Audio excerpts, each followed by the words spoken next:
So, my name is Dipti and I'm sharing with you my experience of my 21-day abundance challenge.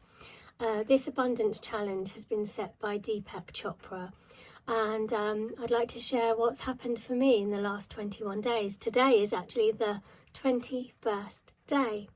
Okay, so my friend Sandra sent me the challenge to do. And to be honest, on the first day when I read the challenge, my instinct was to delete it and pretend I hadn't even seen it and just ignore it. But something made me not do that. So I sat with it for a little while, and Sandra had sent it a couple of days before the challenge was about to start. So she'd given us a couple of days warning. So I kind of forgot about it really. And then she sent another message to say it was starting tomorrow. And then again, my brain was going, oh God, no, just privately message her and say, you don't want to do it, but thank you so much for inviting me and thinking about me. But again, I didn't do that and then sat with it again. Then when the actual challenge started, something inside me just said, just do it. And then I did. So, day one was an interesting task. We had to think about at least 50 people who contributed to our life in a positive way. Not just positive, but also who you think have added value to your life. So it could be even people who have maybe not been so positive, but you've learned something from. So then that was quite a nice way of, thinking about people in a different way. And then day two, I'm going to just go through my book here. So then day two, we had to think about successful people in our lives. So that was quite nice, because then it kind of meant I was thinking about what was my marker for success, what was my measure for success, what was my definition of success really. And clearly abundance is what you want more of in your life. So it doesn't necessarily have to be money or finances, it's just more of something. And then day three, we had to actually figure out how much debt we have. Now that was tricky. That was basically when I nearly just said, right, I'm out of here. I don't want to do this anymore, thank you. It was more like my brain was going, oh God, don't look at this. It's just, it's too real, So I forced myself to do it. And again, that helped me get over something. It helped me get over a blockage, which was really great. Also, we had to draw a picture of what abundance means to us, and this is my picture.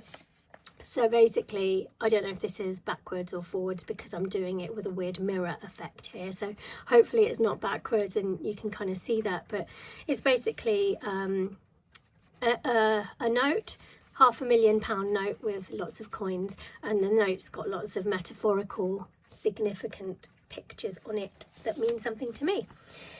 So that was quite nice, got creative. And then day three, between day 3 and 4, we had to actually do our own abundance group. So then we had to invite other people for us to lead an abundance group. Again, my brain was going, oh my God, this is just a spiritual chain letter, it's a trap. So I actually privately messaged Sandra and said, Sandra, I don't want to do this. And Sandra was like, yeah, I know, I felt the same, but, see how you get on. So I got over that again. And then I managed to make my own group up. And actually, even today, my group are on day 18. And there's 3 of them. And we're having such a lovely time. So I'm so glad I did that. And then kind of day 6 was more kind of affirmation type stuff, and of course every day we have to listen to a meditation, so the affirmations went well. And then day 7 we had to think about who were takers and drainers in our life, so people that drain us and take from us. So that's quite a difficult one really, because I don't like thinking about people in a negative way, but I got on with it and did it, and it's quite revealing actually. That did help some pennies drop in my head. And then day 8, we had to literally think about what stuff we were spending money on that was self-spend, you know, investment in you and your heart and your development, and that was quite nice. Okay, then day 9, it was just recognizing what our old belief patterns are and how we can create new beliefs, which is lovely. Day 10, about rewording our old beliefs and creating the new ones and starting to assume the new beliefs that are more empowering rather than limiting.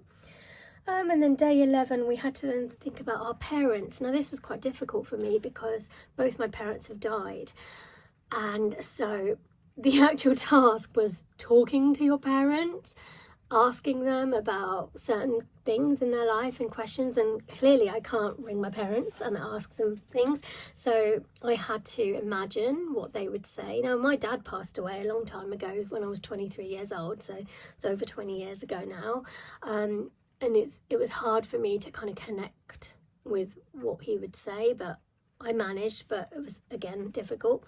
And then my mum passed away in 2011, so again I felt quite a bit distanced from what she would say, but I managed to do that, and that was really revealing too.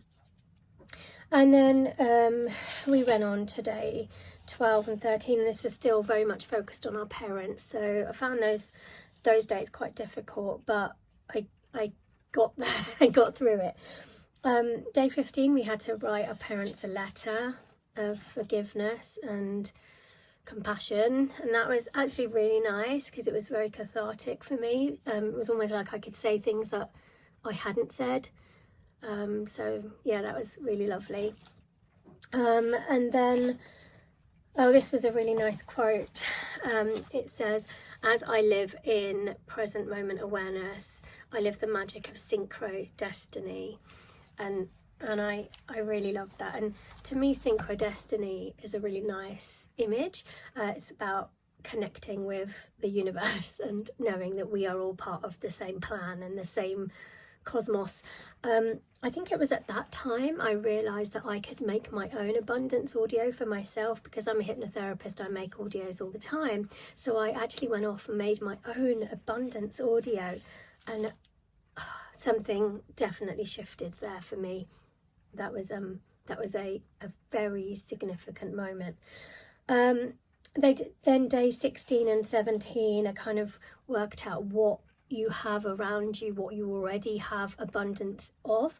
That's the reason I decided to film this video in my dressing room. So this is my dressing room, and to me it's a metaphor of I've created an abundance of something that I love. I love clothes, I love dressing up, I love fashion, I love style, and so I've created this sanctuary for me, and you know, that's my metaphor for abundance. That's why I chose to sit in here and make this video. And then day 18, we talked about kind of where we've come from, our hometown, and that was quite nice. And then day 19 was about basically this too shall pass, and that's one of my favourite sayings. So even good times or bad times, whatever times they are, that it will pass. And I have this little card as well, so it's something that's really significant to me, that reminder of this too shall pass. It helps you remember that whatever is happening in your life right now, it is actually not permanent, it's fluid. You know, we have a flow, and yesterday was terrible but tomorrow might not be, you know, that kind of thing. And then day 20, we were given a story, and of course the metaphor of this story was very much to do with impermanence. That was lovely.